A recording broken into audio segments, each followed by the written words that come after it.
Oh, have mercy.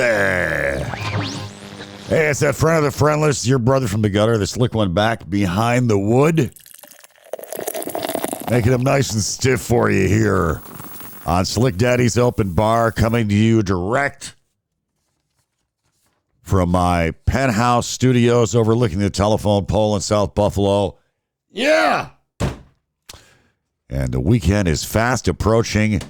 I am recording this podcast late Thursday night, Friday morning, actually. It's around 2 a.m. And I got to get a life. But no, seriously, I have decided to, if you follow me on Facebook, I have decided to take a break, a sabbatical from Facebook. And it could be 6 months, it could be a year, it could be 4 years, I don't know. Zuckerberg is going to stop fact-checking on Facebook because he thinks that that fact-checking is too partisan, that the fact-checkers got too partisan. Now, I didn't know that facts could be partisan, but evidently they can, so that's going to stop. But that's not the only reason. I just need a break. I just need a break from the wackos and the lunatics. And let's not forget, it did cost me a job. So maybe it's good for me to just take a break. And I did take a break a few years ago from Facebook. And I'll tell you what, I felt a lot better mentally. Now, having said that, you will still be able to contact me through the Facebook Messenger. Just all I got to do is type in my name, Slick Tom Tiberian. You will be able to send me a private message if you want to communicate with me via that way. And, of course, you can listen to me here with the podcast as well. And, of course, we're streaming all over the place on many, many platforms. And there's always slicktom.com as well. Well, listen, you got to feel badly for all those poor bastards in L.A. with these wildfires, just insanity. They're saying this could be the costliest wildfire in American history. Hundreds of thousands of people have been evacuated from their homes. It all started with the Palisades fire, and now there's like 5 or 6 of them. I mean, it's all over the place. Hollywood, I saw homes burned out on Malibu Beach. It looks like the aerial photographs look like Hiroshima after the blast. I mean, just everything just burned out, burned to the ground. House after house after house, business after business after business. It's just crazy. And I guess what the deal is, well, of course, we know the climate is getting warmer. Every year, it's getting warmer and warmer. You always hear, hey, this summer was the hottest summer on record. And then the next year you hear, hey, this summer was even hotter than last summer. And you know what? This summer will be hotter than what? So anyways, the dry season, the wildfire season in California, due to the climate warming, has gotten longer and longer each year. And it is now overlapping with the Santa Ana wind season, which is from October to January. So you combine the fires with the Santa Ana winds, which are gusts of up to 100 miles an hour, and the embers are flying all over the fucking place, torching up everything in its path. So this is what's happening in California. Just like the hurricanes are getting more and more stronger because the water, the ocean is warmer. So it doesn't take a nuclear scientist to figure this out. But yeah, it's the climate change, and it's causing this situation to develop where the 2 seasons are overlapping in California. So yeah, a lot of celebrities I've seen on there. Of course, everybody probably saw James Woods. His house got torched. He got his neighbor some help, some old guy. They pulled him out of there. Steve Guttenberg, the guy that did all the Police Academy movies, his house, I saw him on TV. His house was torched down. Jamie Lee Curtis was on Jimmy Fallon, and she, which is taped there in New York City, and she's like, I don't think I have a house left in Palisades. I don't even know. And these are, nice neighborhoods. And people have just lived there for years and years. These are older neighborhoods. Some of these houses built in the 1920s. Billy Crystal, his house got burned down. I guess he was in it from the late 70s. 46 years he lived in the house, raised his kids there, and it's just heart-wrenching to see all these people lose everything they've ever had, go back, and there's nothing left. I mean, one guy had his Olympic medals. He had to leave them behind, and fire is just a terrible thing because it destroys everything. I think I'd rather have a hurricane torch my house because you might find something at least. After a fire, there's just nothing left, man. Everything is just in ashes. So pray for L.A. Pray for L.A. and try voting for a party that will do something about climate change because it's just getting worse and worse, and it's going to get more and more out of hand. And it's going to become more and more expensive to rebuild after all these tragedies. And do you really rebuild in some of these areas? Or do you just say, we're going to get the fuck out of here and move to Oregon or someplace or Utah? Just get the fuck out. I mean, it's really very disturbing. But you've got one party that says global warming is a hoax and they don't want to do anything about it, which is kind of selfish when you think about it, because I'm sure these people have kids and their kids have kids and they have grandkids and great-grandkids. And, what kind of shit planet are we leaving? Are we going to leave these kids? So think about it.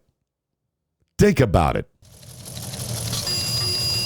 And in other news, you remember the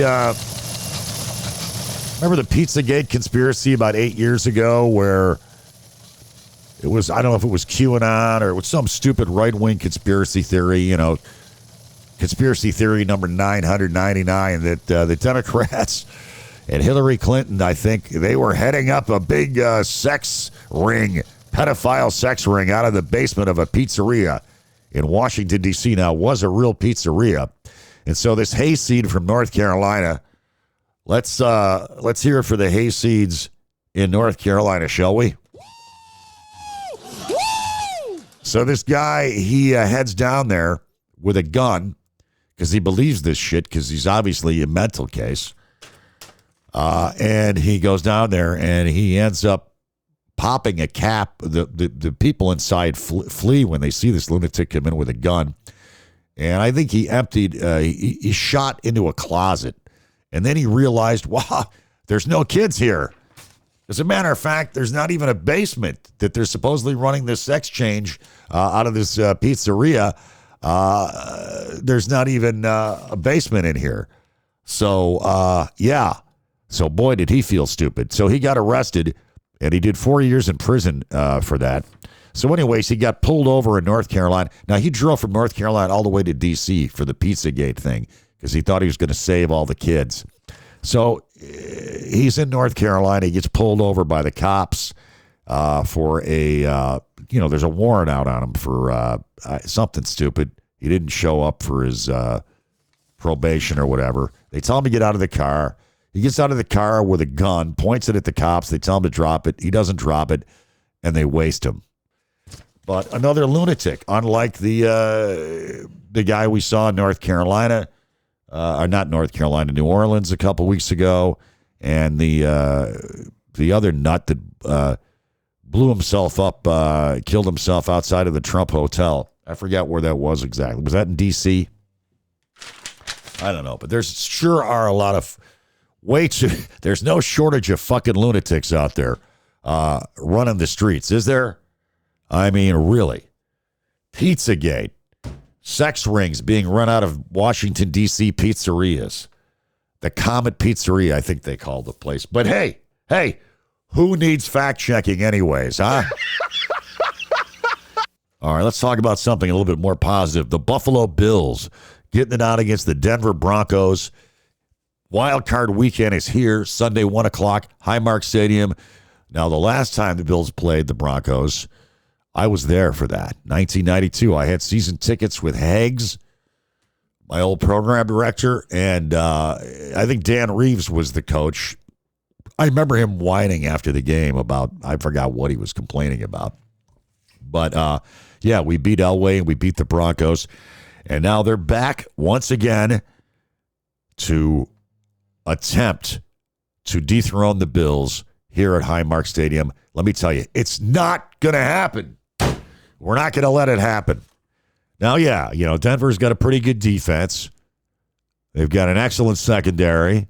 They got a defensive line that leads the league in sacks. And the Bills have an offensive line that's given up the fewest sacks. And, of course, a lot of that due to Josh Allen's masterful escape ability. Now, they did beat the Chiefs scout team pretty handily last week, so you got to give them props for that,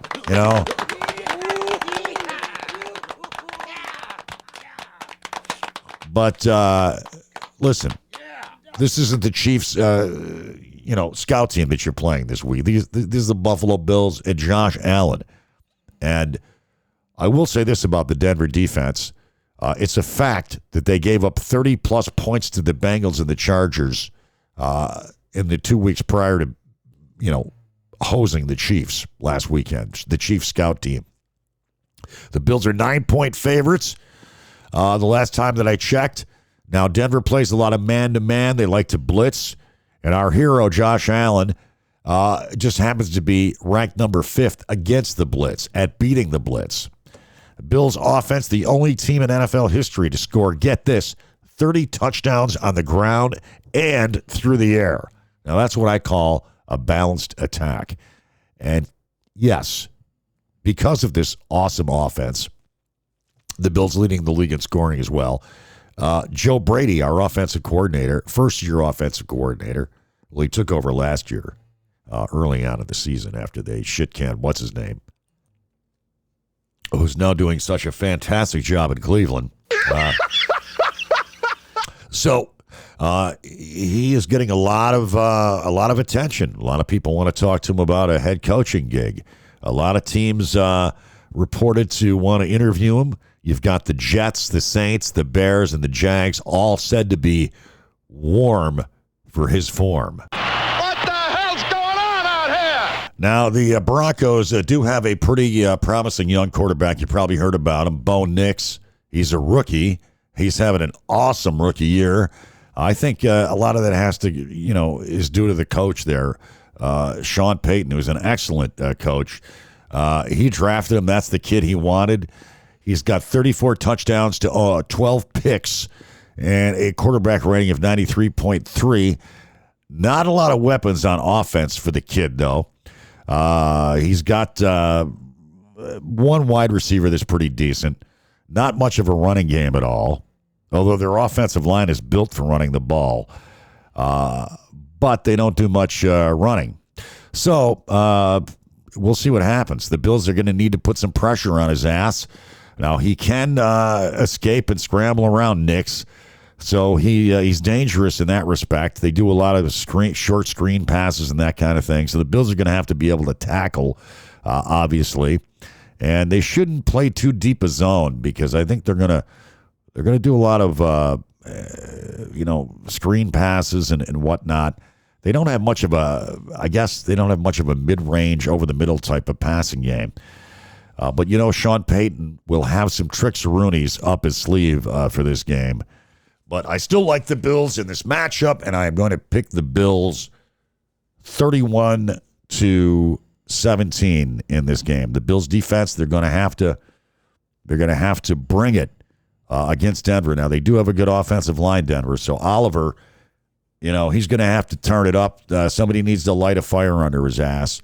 And this kid gets rid of the ball quick, too. So they're going to have to get their hands up, try to do what they can do to pressure him, and maybe put a spy on his ass so he doesn't take off for any big gains. It should be a hell of a game Sunday. I can't wait. I cannot wait. Go Bills. Kick ass. You're goddamn right. All right, that's all the Slick One's got for you. Listen, have a killer weekend, and I will talk to you soon. Until then, of course, as always, remain calm, circle the wagons, go Bills, live fast, die old, and of course, weed, whiskey, and Warren Zevon.